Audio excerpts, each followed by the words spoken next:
नमस्कार, मैं विशाल। एक बार फिर से आप सबका स्वागत है। हिंदुओं का रोजा इफ्तारी तो आसमानियों का पत्थरबाजी। मैंने पिछली वीडियो में बंसकंठा मामले का जिक्र किया था, जहां के 1200 साल पुरानी मंदिर में पहली बार रोजा इफ्तारी हो रहा है। वहां के पुजारी का कहना है कि हम मिलजुल कर सारे त्योहार मनाते हैं, लेकिन हमेशा की तरह इफ्तारी इस बार मंदिर में हुआ। कभी कोई हवन नहीं हुआ। वो 5-6 तरह का फल इकट्ठा किए हुए थे रोजा इफ्तारी के लिए। मैंने कहा था उस वीडियो में, उस समय ये घटना सामने नहीं आई थी कि अगर ये उनकी मजहब स्थल में चले जाए तो इन लोगों का पत्थरों से स्वागत होगा। वैसा ही हुआ है सबरकंठा मामले में, जहां के हिम्मतनगर में शोभा यात्रा निकल रही थी, जिसके ऊपर आसमानियों ने पत्थर और डंडे बरसाए।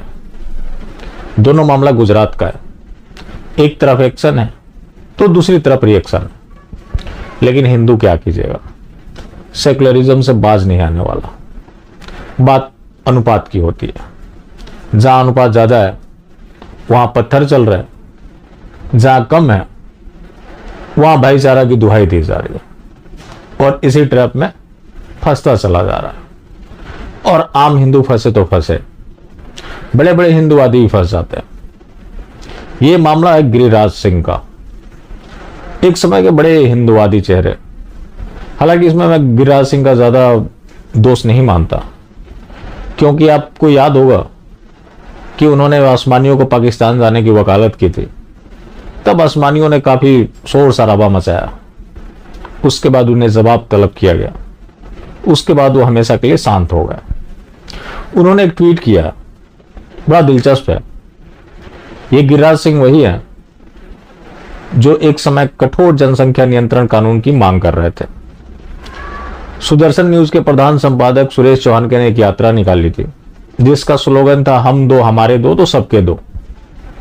उसका ये खुलकर समर्थन कर रहे थे।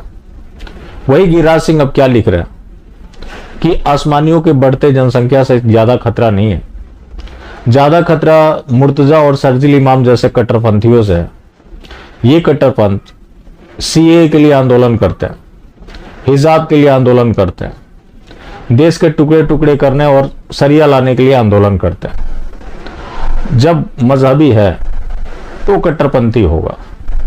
वो साइलेंट है, बोला जाए ना बोला जाए। लेकिन गिरिराज सिंह का मानना है कि मुर्तजा और शर्जील इमाम जैसे लोग जो हैं वो ज्यादा खतरनाक है। तो क्या जो भाईचारा की दुहाई दे रहा है वो खतरनाक नहीं है?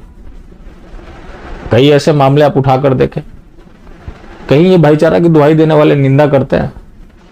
कभी ये जनसंख्या नियंत्रण कानून की मांग करते हैं?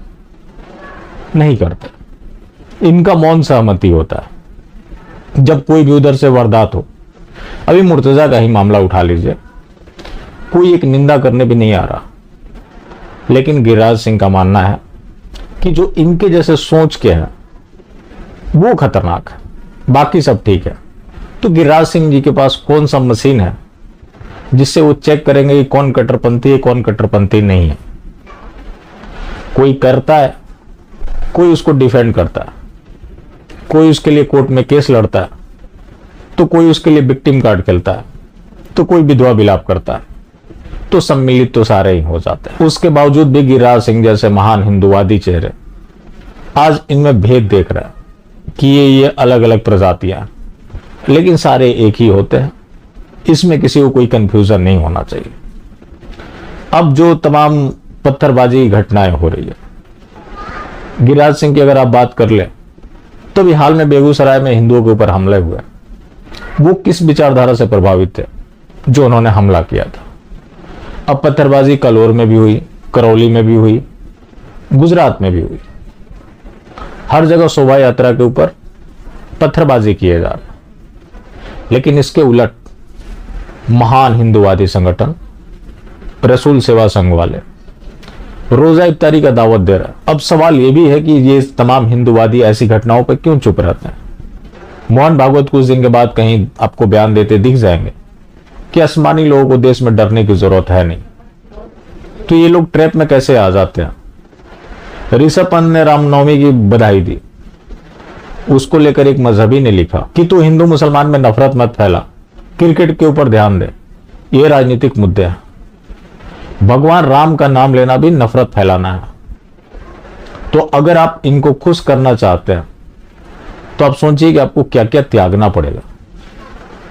अब जो ये तमाम घटनाएं हो रही है, कर्नाटक में बीजेपी की सरकार है, गुजरात में बीजेपी की सरकार है, राजस्थान में कांग्रेस की सरकार है।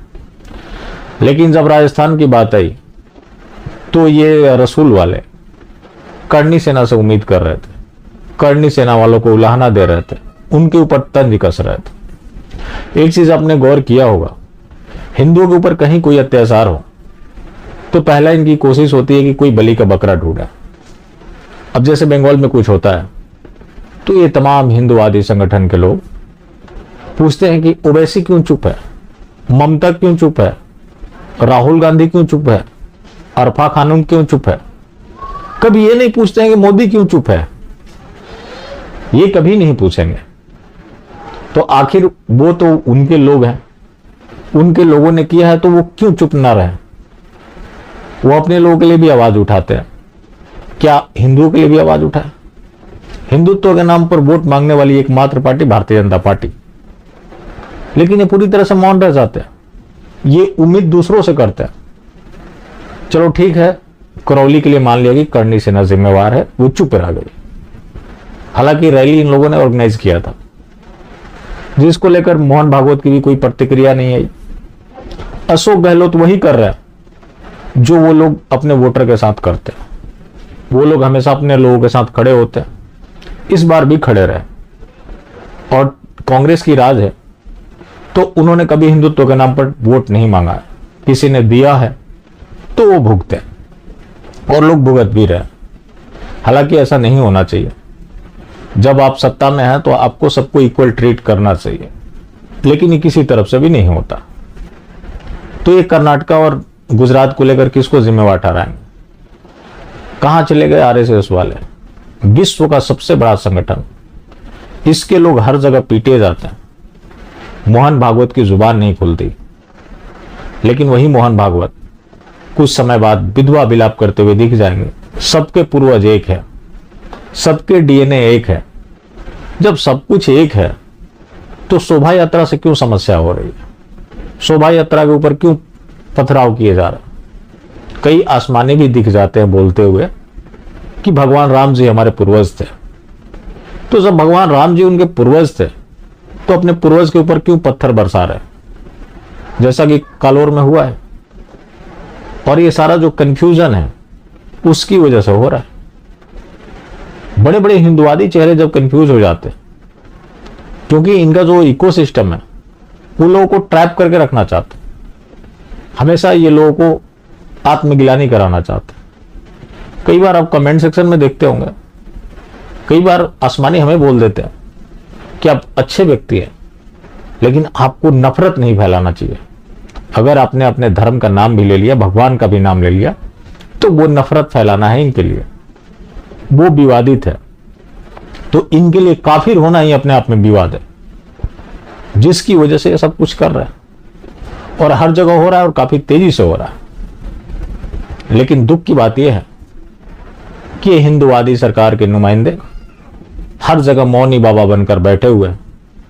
जहां मौनी बाबा बनकर नहीं बैठे हुए हैं वहां बकरी की तलाश में है कि इसकी जिम्मेवारी किसके ऊपर डाल दिया जाए। लेकिन इतनी बड़ी लोगों ने जिम्मेवारी दी है, वो कोई जिम्मेवारी नहीं है इनके लिए।